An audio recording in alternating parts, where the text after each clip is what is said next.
Hello, everybody, and welcome to the WREVA Electrifying News. I almost forgot what I was doing. Electrifying News for December 2023.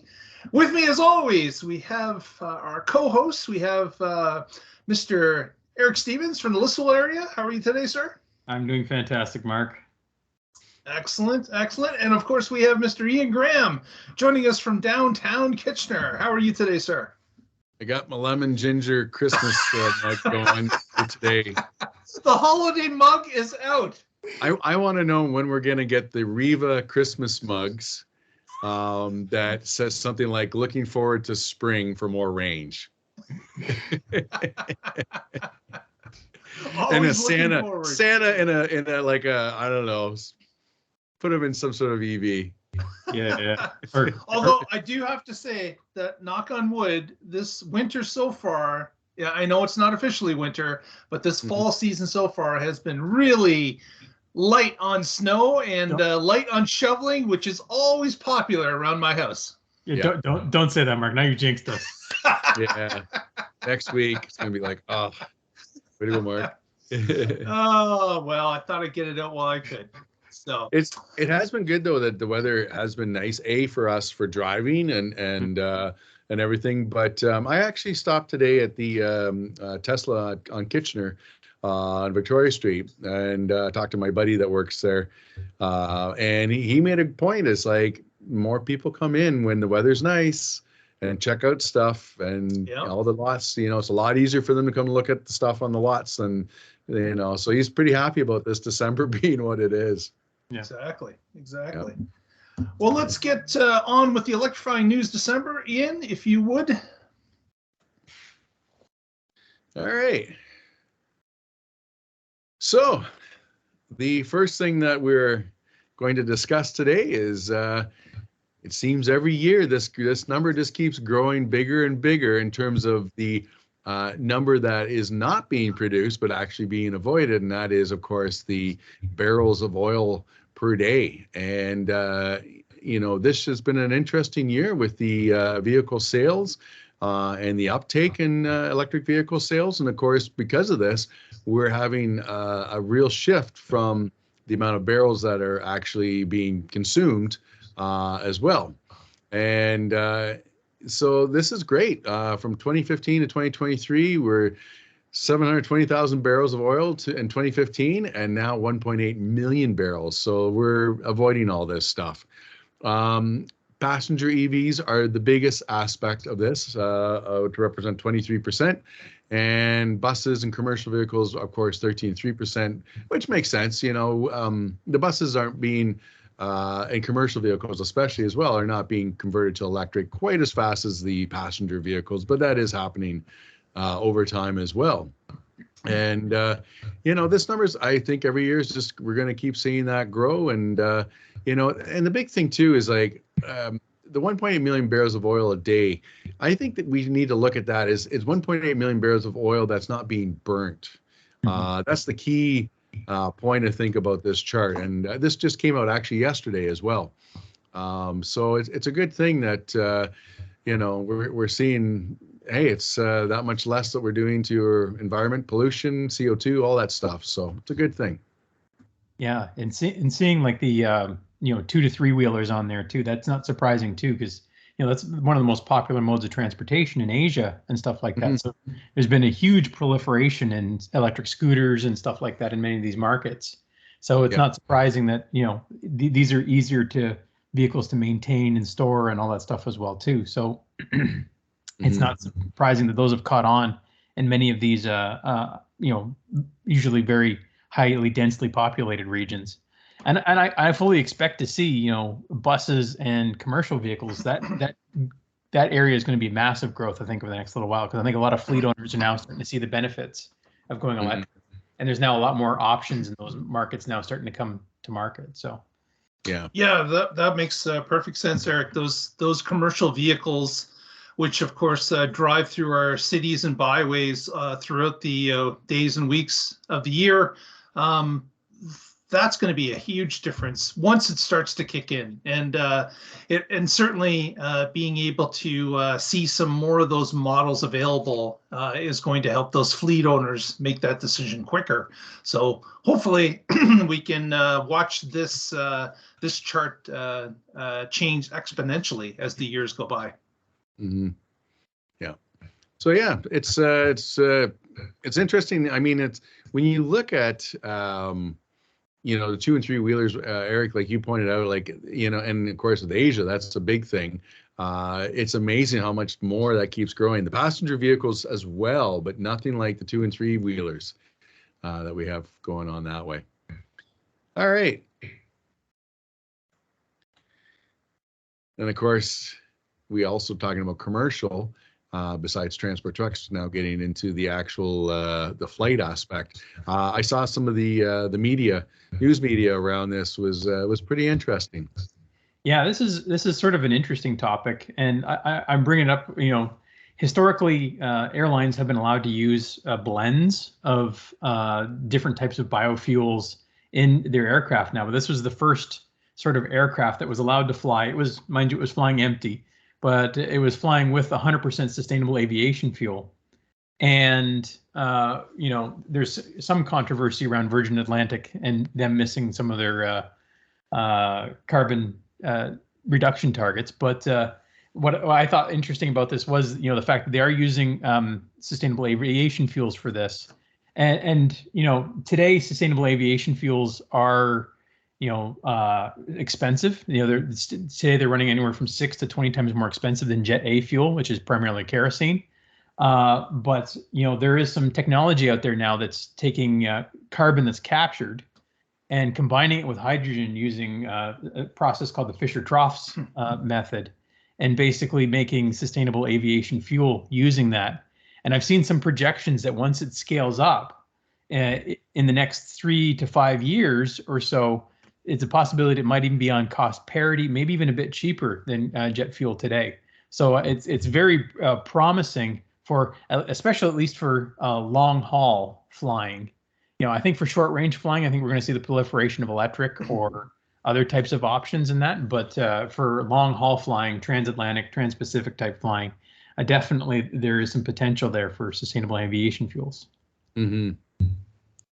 As long as they can keep up that volume, that's going to be the key. Because when you say somewhere between 6 and 20 times difference, that's a huge multiplier that, of course, can result in much higher fares as well. But the key to any of this is volume. Yes. So once you start bringing in more and more airlines that are participating, the volume of fuel production goes up and the price goes down. So hopefully that will happen here as well. Yeah, and for an airline, 30 to 40% of their costs are fuel. So they're certainly very keenly aware and astute to those types of things, and always looking for ways to improve on those metrics.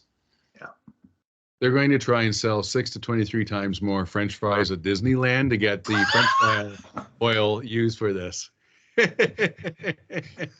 Being a guy who drove a van of vegetable oil for 8 years and had every joke possible about this, but hey, you know what? Maybe they could put a deep fryer on the plane and offer that as a, you know, cabin service. You get French fries with this. Or maybe they'll serve beans in the plane and then they'll have a carbon recapture system on board. What's this hole in my seat? I wouldn't put it past Ryanair to do something like that. Oh yeah, no kidding. Oh man. All right. Moving on. I love this article. I had no clue about this until Mark brought it up when we were discussing what we wanted to talk about tonight. And you know, the key thing I thought about this, it's a cool company and what these guys are doing. They're not the first. I mean, there's been other companies like in UK, classic cars are being converted by a guy there, and he's got some neat stuff. But I think the key point that I really liked about this was the upcycling of lithium batteries to power them. They're not just, again, showing once again, like we're not just getting rid of these batteries, we're reusing them for some really cool stuff. And the Bronco, man, what a great vehicle to do this in too, eh? Yeah, exactly. It's the perfect EV conversion because of its initial lightweight and size. It's a great vehicle to do this with. So this company, ARC Motor Company, based in Peterborough, Ontario, has gotten some media release recently, some news stories about them starting up. They're a brand new startup, again based in Peterborough area, and they are looking to convert gas-powered classic cars into electric vehicles. And their debut was this 1974 Ford Bronco that they changed into an electric vehicle. They also upgraded the batteries. I'm sorry, the braking to disc brakes. So they're making some adjustments to the vehicle as well as they're bringing it to market. But they're enjoying some success with this vehicle. And again, I think this is certainly a niche thing. I've had many people come up to me at different events and ask about converting one of their project cars that they have in their garage that they've haven't tinkered with in a long time. They would love to have their pride and joy switched over to electric. I do want to, I guess, let people know that these conversions don't come cheap. If this is your pet project, if this is your favorite vehicle, yes, you certainly feel free to go ahead with this type of a conversion. But the prices are not going to be cheap to convert these vehicles to electric vehicles in the long run. So that's just something to keep in mind. And people kind of get shocked. Well, you know, when I bought the 74 Bronco, it only cost me $6,000. Well, guess what? You're going to be spending somewhere in the area of $50,000 to convert these vehicles. That's just part of what's involved. The time, the different pieces and components that are going to be required, and a lot of them are one-offs, right? So the manufacturing can't be narrowed down because you're having to always find new ways to route things, to put wiring in certain areas, to make changes to the vehicle. It's a wonderful thing to do, and it's fabulous that these classic cars can be changed in this way. But go into it with your eyes open. It's going to take some money and certainly some time. But I'm glad to see there's another option in Ontario for this for people that want to get it done to their classic car. Yeah, exactly, Mark. I mean, you know, we've always seen options in like BC or California. Not too many options that have been in this area for converting electric vehicles, but now we have a great local company that does that. And you know, that Bronco, that is a sweet Bronco. I'd love to take a spin in that. But I will say though, I did see an article today about a company in Germany that was also doing conversions. I want to bring that up too. I did see that too. Yeah. But apparently they have a system in place. So they've actually designed a template basically for, I forget for how many different models they're in, but it was quite a few, like 24 models or something, different cars. And it was like 18,000 bucks to do a conversion, or 18,000 euros, I think. So. Yeah. Wait, no, did they say on that? I saw the headlines just quick today. Did they say what the I mean, every car is going to be different because of the size and everything, but an average range, what they were putting in, or what the kilowatt per battery was? Yeah, that's going to be across the board though, depending on space that's available in the vehicle. So exactly. It's definitely up in the air depending on the vehicle because typically they're working around bulkheads and other things that may or may not have to be removed in order to get the maximum out of it. But this group is, what they're doing is, obviously they have some sort of a base system that they will employ, but the distribution of where those batteries go for weight distribution and room that's available in the vehicle really are up for interpretation as they're preparing for the build, I would imagine. Right. Yeah, it's going to be interesting to see future-wise, like as this becomes, I think, more popular. There's also a company in California, EV West. They've been converting for a while. Jehu Garcia, who's I'm not sure he's part of EV West. He kind of does some stuff with them, but he's converted, Volkswagen, Vanagon quite a few years back, actually. So it's going to be interesting to see where this goes. Yeah. I love there's one conversion I do love. The guy had a 71 Mustang fastback that he converted to electric. And I think it's called the Black Widow or something like this, or the Black Spider. But yeah, it's a really cool vehicle. It's nice looking and it's fast. And of course, they go to the drag strip races. The guy that helped him convert it was a guy who has a Datsun. 1970s Datsun that he converted, and he loves going to the drag strip, and they show all these muscle cars, and this Datsun is just smoking them. You know? Yeah, awesome. All right. So, this is a story that came out last week, and it's interesting that the timing that this came out, because a friend's son who's grade 9 and concerned about the environment and thinks EVs are really cool. His dad just got a Volkswagen ID4 and everything, and we got chatting around Thanksgiving, and he goes, well, there's not enough lithium in the world to convert everyone over, etc. So then this article came up last week, and I sent this to his dad, and it was kind of like one of those things where once again we're discovering places and what's in these places and realizing, holy geez, we've got another possibility. Of course, in this case, the Salton Sea it's been known to be a hotbed of lithium, but we didn't realize how much. Of course, we call it white gold. And the Salton Sea is not really known to be anything that is, from what I understand, environmentally wise, it has no fish, etc. So it's not like a lake that people are like, well, you can't drill in there, you can't do this because the lake's already kind of been not useful anyways. But the big thing, 375 million EVs is a huge number. And I mean, that's just EVs, but what if we did this into power plants and energy storage, all that type of stuff as well.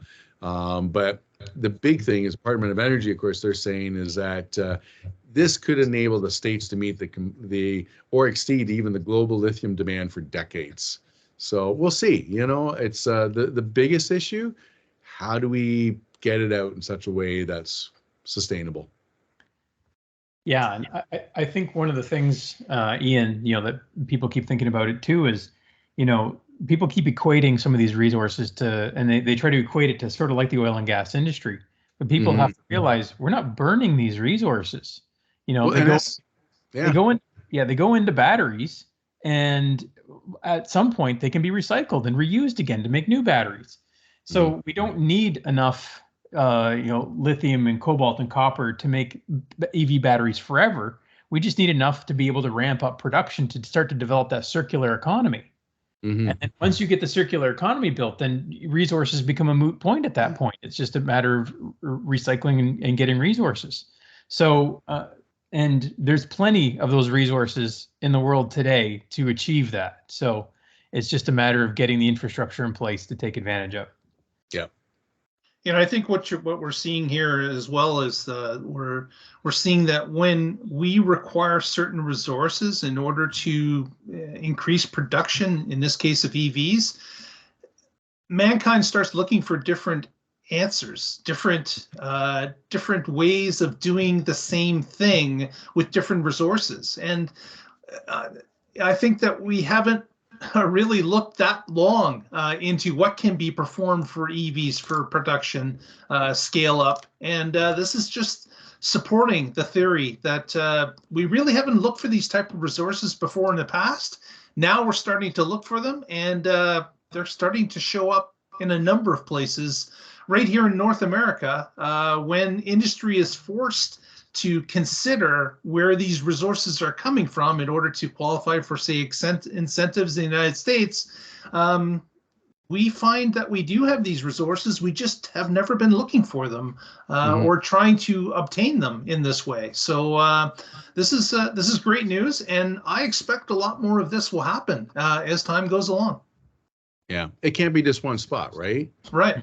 Yeah, and to Eric's point too is like, and that's the biggest sort of argument that I have with, unfortunately, the naysayers, is the fact, like Eric says, this is recyclable. We've got that method to make this even better. Second generation batteries are always going to be better with the lithium being recycled yet again, and we're not burning again those barrels of oil and creating this circular economy that is going to give people a lot more freedom on all this stuff. So yeah, it's great to see. Yeah, and battery technology is going to continue to improve. Batteries are going to get lighter. EVs are going to get lighter. They're not going to need as much capacity in the future. I think people are going to start to realize they don't need EVs with 800 kilometers of range. And I think when the market starts to shift towards that too, we're going to be there's going to be less resources needed to achieve the same results in the future for EVs as well. So that circular economy, I think, is going to come faster than most people realize. Yeah, exactly. Cool. Well, from California, and speaking of batteries, of course, this is always interesting. The solid state battery technology has always been is this happening? Is it not happening? But looks like, it over time, it looks like we can make this happen. Yeah, so this is a company, Blue Solutions, and they've been producing solid state batteries since 2007. So, but they've been doing it, relatively small scale for the most part, but now they've scaled up to about 1.5 gigawatt hours a year is what they produce today. And this is a French company, but they have two factories, one in France and they have one in Quebec as well too. And today, they're scaling up. They have a third generation battery system that's being used in transit buses and stuff like that as well too. And they are targeting, as you pointed out there, Ian, a fourth generation for 2028. And that fourth generation is going to be, a bit of a potential promising technology there. And they're currently in talks with a lot of, going back to the two-wheeled and three-wheeled type vehicles. They're currently in talk with a lot of manufacturers about swappable batteries for electric scooters and stuff right now as well too for this type of technology. But they're certainly saying their fourth generation battery cell could be very applicable for electric vehicles too. So some very promising results here. And this is a company that's doing it. They've put their money where their mouth is, and they're starting to grow their production. And this isn't something that is in the lab right now. This is something where they're in early stages of scalable production. So yeah, that's great to see. Again, it's another aspect of mankind moving forward in different directions. I don't think there's any silver bullet to get us off of oil, but there is a number of different solutions that can be used in combination that will get us off of oil quicker. So again, this is another piece of that. All these different battery companies, all these different chemistries that are at work. I think there'll be a number of them used for quite some time into the future before maybe the industry consolidates. But this is great. New science, being able to move forward with lighter, cheaper, and more reliable batteries is going to be a win for the EV manufacturing for sure. Mm-hmm. And Eric, you just said before too, the battery technology is changing. And here's this slide now that we got going from California, and you're saying, the technology is always evolving. I mean, the first real lithium research was done in the mid 90s, and I think we've come a long way since Dr. John Goodenough originally started developing with the lithium battery. It's huge, the progress that we have made on all of this stuff. And buses too, to have buses, just to say, that are traveling this amount of kilometers is huge, because buses are not a light thing.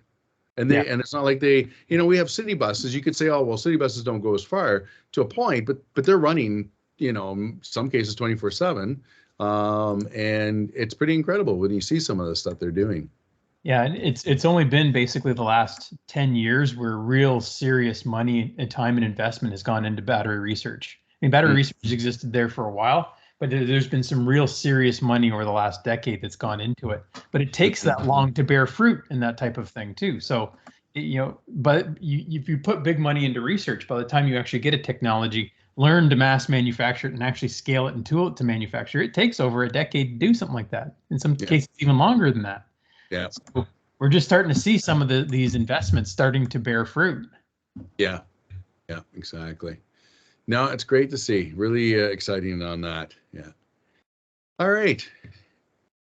This is also an interesting area that I think all of us have heard the argument of like, well, my house, I don't have a driveway. I mean, Toronto residents, that's I hear that quite often. And how am I supposed to charge my car on my street that's parked there? Yeah, so here we go. Yeah, this came doing? from the city of Windsor that is looking at different ways that they can provide EV owners the ability to charge their cars curbside. And what they're doing is, it's probably the best thing to do is to view other cities that have already tried this and have experimented with some ways. And the city of Windsor is doing that exactly. They're looking at a place like Toronto, which has installed on some utility poles the ability to level 2 charge off of those poles. The power runs right from those poles to the cars on the street. They're looking at, as we see here in the photo, this is British Columbia, where Victoria, I believe, or Vancouver, is allowing people to plug their cars in with an extension cord that runs from the house and across the sidewalk, as long as the car owner provides some sort of a plastic bump strip to prevent the cord from being tangled up or tripped upon by people that are walking on the sidewalk. Now, in places like Windsor and, of course, Kitchener and Listowel, you may have an issue with this when it comes to snow cleaning, that you've got people that are either shoveling manually or using some sort of an automated tractor to plow sidewalks. And having a strip across the sidewalk is probably not going to work too well if you're in one of those cold climates that these cords would be hidden underneath snow and maybe provide a hazard to those cleaning the sidewalks. Mm-hmm. But there are a few different thoughts about this. I've even seen in Montreal, for example, that residences will, on a second floor, provide a pole that goes over the sidewalk and then drops the cord down to the curbside. So there's a number of different ways it can be handled. It's just that we've got to involve some inventive thinking. And then the other thing to keep in mind is that we can't impede the flow of traffic through sidewalks or prevent someone from walking on a sidewalk safely with these cords being available. So there are some different things that can be done, but I kind of like the Montreal idea that if you can get the cord over the sidewalk with some sort of a light structure that almost like a guy wire that would move from the house to maybe a stationary pole on the other side and drop down. That would be the cheapest solution. When you start installing level 2s off of poles, then there's going to be extra cost to the consumer to use it because, of course, they have to get their money back for the infrastructure that's put in place. But that would certainly be a faster charge than an L2. So there are some trade-offs. There's some pros and cons. It's just interesting to see some of the different thoughts that are put into on-street charging here in Canada. Mm-hmm. Yeah, I was going to say Windsor's in the banana belt. They don't get much snow, but I was going to say another option there too, Mark, possibly is if you can just use like one of those ditch witches or something and even trench a conduit under the sidewalk might be a solution for that as well too. Exactly. This might get a little tricky in a few things like extension cords under the code. That's considered, those are supposed to be considered temporary connections. So I know some electrical safety authorities might have, or authorities having jurisdiction might take issue with that. Obviously, if it's done right, I think it's still a good option. But might be a tricky nuance there as well too for some things. But one thing I got about that article there, Mark, was it mentioned the Toronto program, the level 2 chargers, and it mentioned how successful they were actually. Yeah. So it came out and it mentioned, that they made their money back, and then they actually handled the chargers to the Toronto Parking Authority, and now they're significantly expanding the program as well too in Toronto. Exactly. I think they're expanding to 100 different spots. So yeah, that's good to see.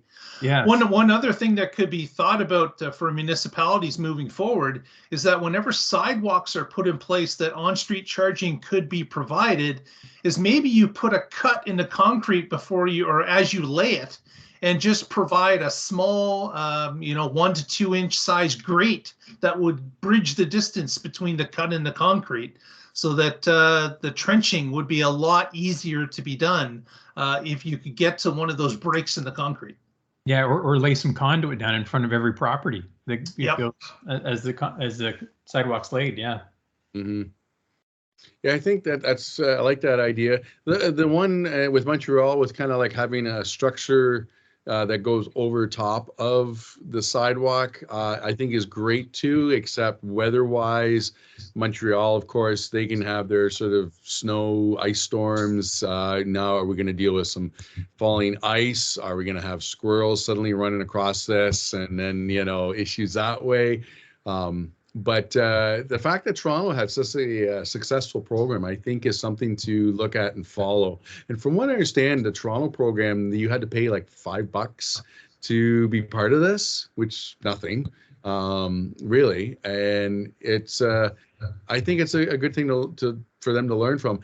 The idea, though, also like you mentioned, like a grate, or I was thinking conduit underneath the concrete.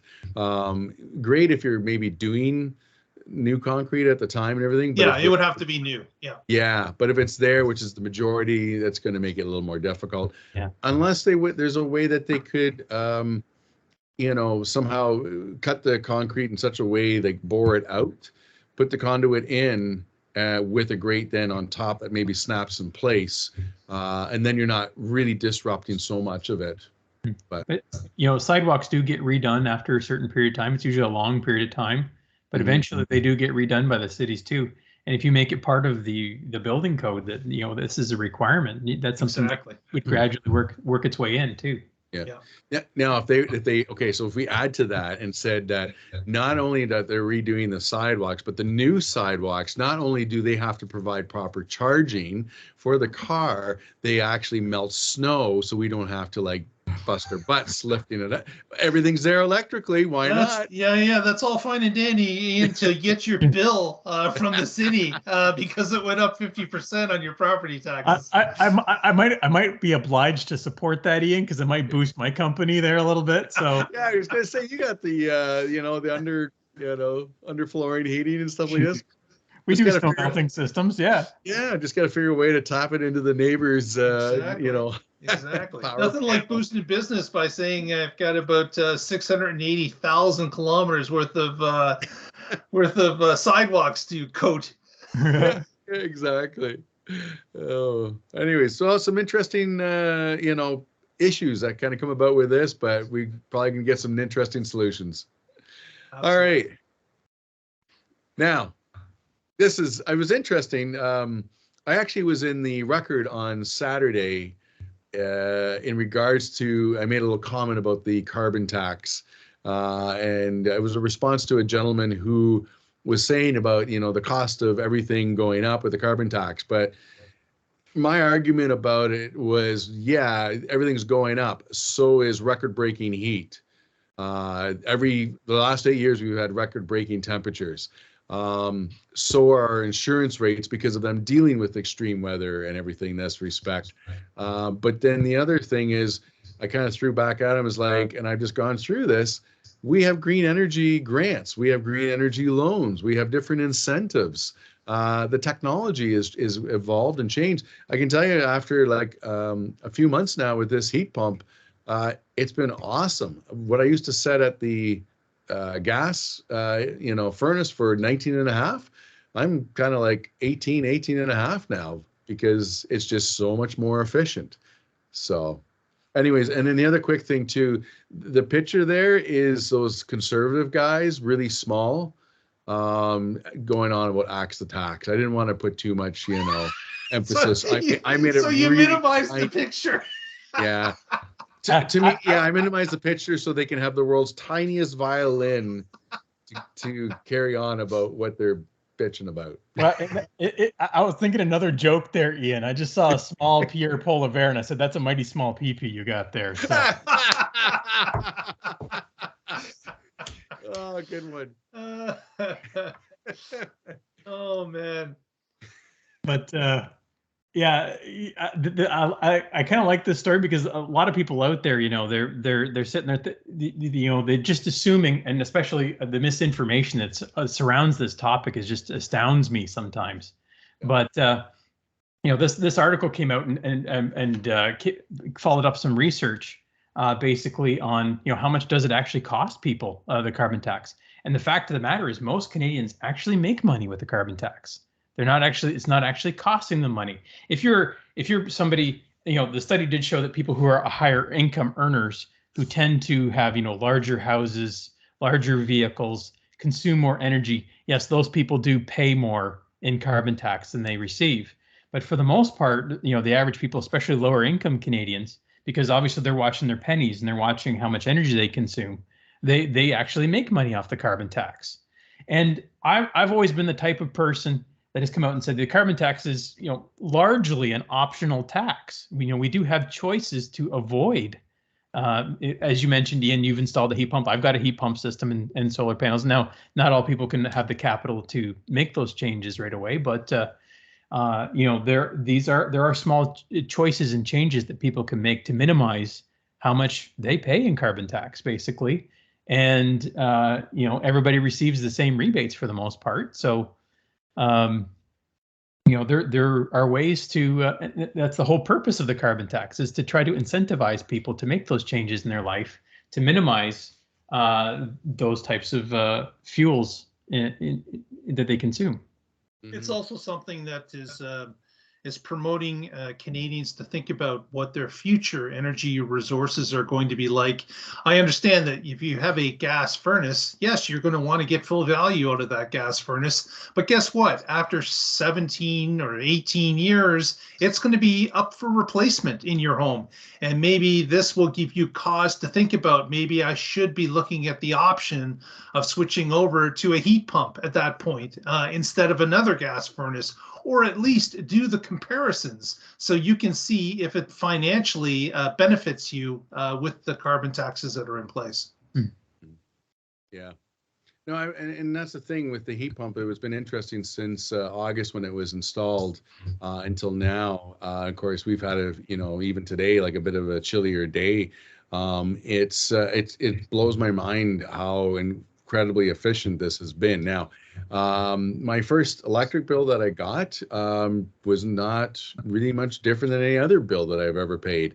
And so I'm interested in what this month is going to be, because of course it's been running that much more. But the thing that gets me also, that the people who go on about the carbon tax, and like Eric said, we have options, but the options are like, do you want to stick with that rotary phone, or are we going to maybe go to this now, like a much better, more efficient, more usable, product that and reliability wise is I think is going to be better as well. Every time you're burning something, you're dealing with that aspect of it as well.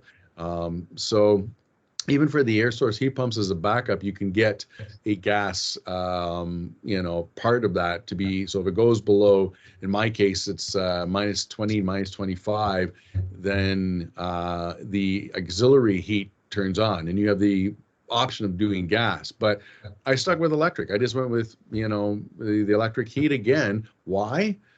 Because the possibilities of getting that low in this area are like maybe 2 weeks, a year. So what's the point? And again, doing the math as well is like, I got rid of the gas meter, which was, what is that, 25, 30 bucks a month? Mm-hmm. So for 2 weeks of the year to potentially have gas, as a backup and paying for this meter for the rest of the time, like another, you know, in this case, was $300 a year that I've saved that way as well. So, I mean, everything just keeps adding up. Let's put it that way. And so this carbon tax with the Conservatives, especially, of course, last week, you know, they delayed everything overnight and stuff, but they're not really presenting. I've yet to see any argument that they present that shows a better way. And that's what bothers me, I find, with the most of this. It's like, well, show me your alternative. Yeah, don't just complain. Provide us with a solution that is better than what we have on hand. Yeah.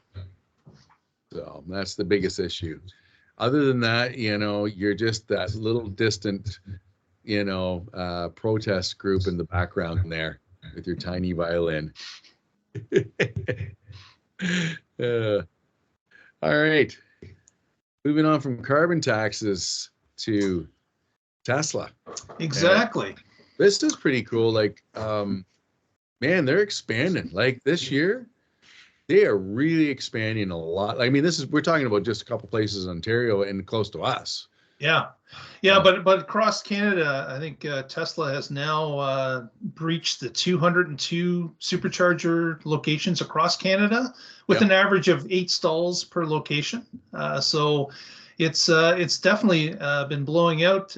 It seems that Tesla has been following a route of Highway 7 recently. We saw this start in Guelph, and then, of course, if you go further to the east on Highway 7, you're also looking at locations in Brampton. You're looking in Vaughan, a couple of locations. You're looking in Markham. And now, of course, there's one which is a stone's throw from me at the Sunrise Center in Kitchener. So this is a big plus, and it looks like they actually are following Highway 7 to put a number of chargers along that route. If I had to guess, I would say maybe their next location is going to follow Highway 7 more westerly and head towards someplace in Stratford, would be my guess. But it seems to be that Highway 7 is the target recently, and that's great. Again, having a Tesla Supercharger close to my house means no difference for me whatsoever, because of course I'm charging at home, and having a supercharger that's only a couple of kilometers away doesn't really benefit me, except for maybe a backup that it exists to do a test or something along that line. But again, having these locations near highways and exit entrances on highways in a place where shopping is available, where washrooms are available, where you can get a bite to eat, all big pluses for the Tesla network. And that seems to be the case as it moves along here in Kitchener locally and Guelph. So hats off to Tesla. Let's hope that these networks continue to roll out, and as everyone moves over to the next standard, hopefully these locations will be opened up to all EVs to charge at some of these new spots. Yeah. I was going to, point out, Mark, too. Some of us have the benefit and the luxury of being able to charge at home, but for condo owners and stuff like that, or people who live in apartments, that would be, these are very useful for them as well too. So densely populated areas where you have maybe a lot of apartments or people who live in condos, this would be, a good option for having some of these superchargers put in as well too. And I agree. I see, I'm just looking at the map here right now, the supercharger map, and in southwestern Ontario, I see one in Mount Forest, which is nice for out my neck of the woods as well too. There is a little bit of a hole out there. Listowel seems to be sitting in the middle of that hole. Nudge, nudge. But all in all, generally pretty good. And yeah, I can certainly see Stratford as another site for that. I think that's Stratford is also a very progressive town with quite a few EV ownership. So and it has a number of apartments and condos and stuff like that. So I can certainly see a benefit to that as well too. Yeah. It's interesting when you say with Listowel, hint, hint. Even in my neck of the woods up north with Manitoulin Island, I've kind of, there was actually a survey, where would you put, or where should we put chargers? And I said South Baymouth and Little Current, and then maybe if they could, a third one over by the west side of Manitoulin Island. But it's just there's so many tourists in the summer, especially that go up in that direction. And Espanola, or Baldwin as it's known also on Highway 17, is kind of your first Tesla stop when you get off the boat, and the stop otherwise before you get on the boat is Owen Sound. So, I mean, but you know what? This is expanding in such a way too. And as both of you mentioned, Eric, you drive GM products, but now this is opening up. This is just going to make your world that much better as well. So the fact that there are so many of these going up and close too, really, when you think about it, Kitchener to Guelph to Brampton, Vaughan, like that's interesting. That's a pretty close area, Yeah, and this is just going to force more competition in the marketplace now, with manufacturers now being able to get into the Tesla network. Now other networks out there like Flow or Electrify Canada or stuff like that, they're going to have to step up their game, and they're going to have to perform a good service as well too. So this is just going to better the industry overall in general. Yeah. One other point I'll give out to those that do own a Tesla, you do have the ability quarterly to log into your account on the Tesla website and suggest a new location for a supercharger. There is a vote that happens every quarter, and your voice can be added to where you believe a supercharger should be placed. So keep that in mind if you are a Tesla owner, that you can vote 4 times a year. Mm-hmm. Chatham. Chatham, yeah. Not much down that way either, actually. That's true. That's true. Bit of a gap there too. So. Yeah, that's true as well. Yeah. All right. And lastly, we have the Cybertruck launch, which happened about a week and a half ago on that. So yeah. Anyways, it's it's funny. I love the front look of the truck. I'm still indifferent on the back end. The triangle, I know so many people hate that, and they're like, but I mean, of course, it has to do with the whole physics, drag coefficient, etc. But I think the big thing with the Cybertruck and this event launch is it introduced the 48-volt architecture, which now has been shared to the other manufacturers, and that's a huge thing. Now, Eric, you're laughing. Shared? No. Well, yeah. Just the way that they did it was kind of ridiculous. But oh yeah. I mean, some other manufacturers have been using 48 volts on a limited basis in a few things. I know Stellantis has been using 48 volt for a bit as well too. But Tesla's implementation is to go sort of all 48 volt on this, which was kind of interesting. Yeah. So it's it's one of those things where, I mean, I think in this type of industry, there's many minds that have thought of this, and it's just a matter of the implementation. Like you just said, with even with the solid-state batteries and the manufacturing of those things, once you get to a certain point, like everything does take some time on that. Yeah. But I thought it was interesting, like a couple of things. The towing capacity, great. It kind of shuts up a few of the naysayers.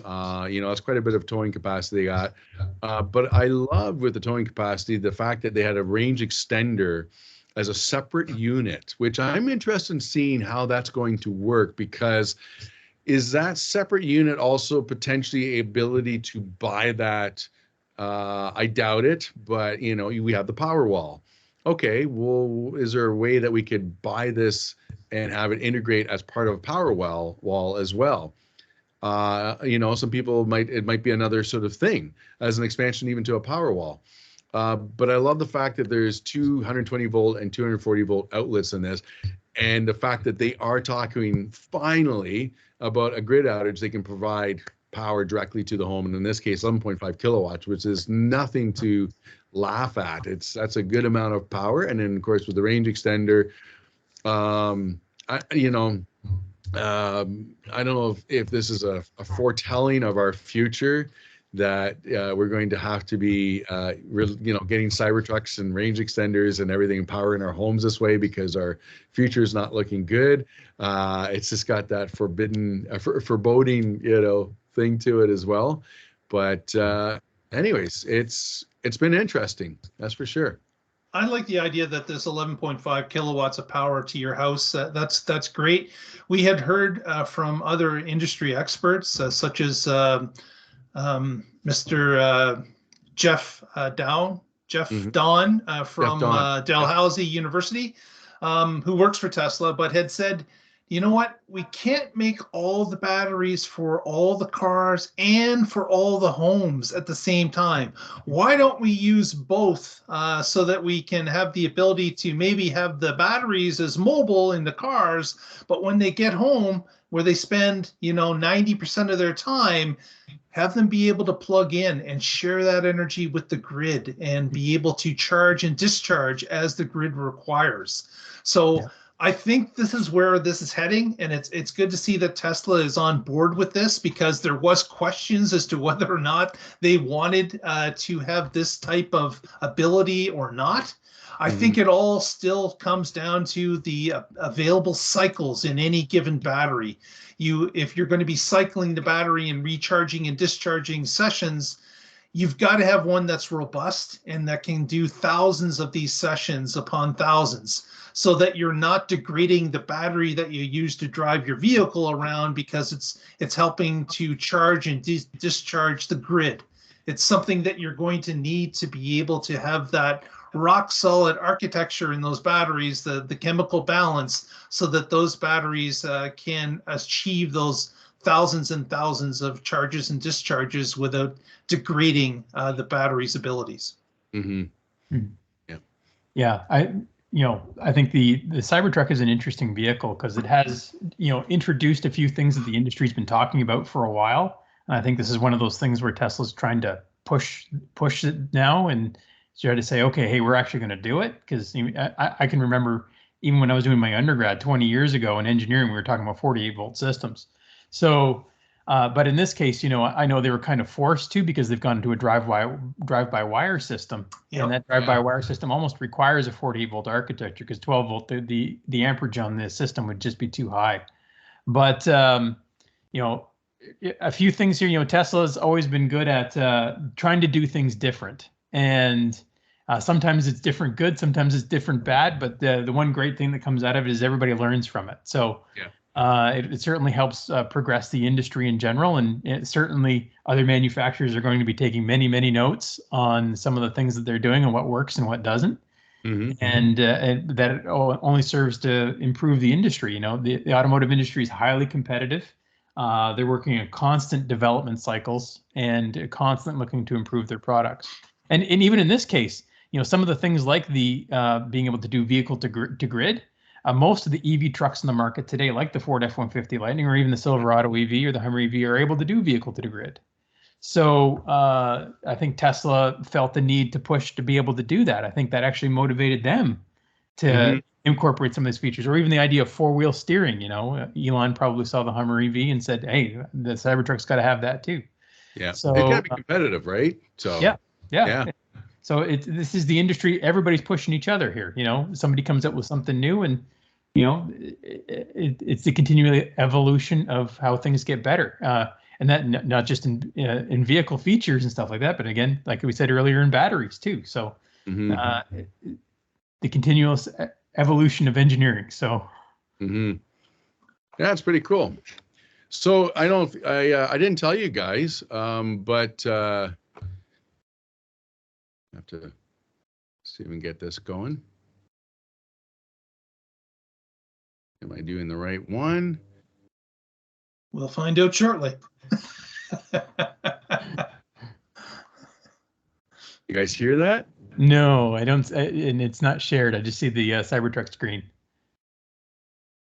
Oh, I hear some music. So I actually received my Cybertruck.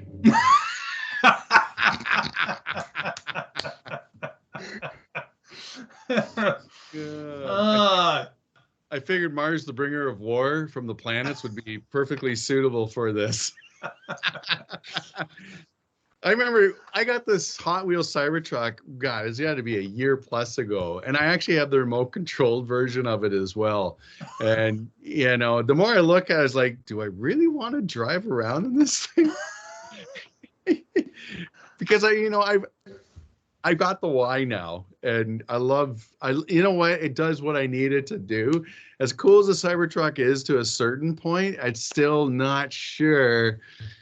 Like, and some people have said, like, I've been watching some of the comments from people and those who have seen it in person, they said it's big. And yeah. And I'm so curious to see what this thing's going to be like, you know, in terms of in real life.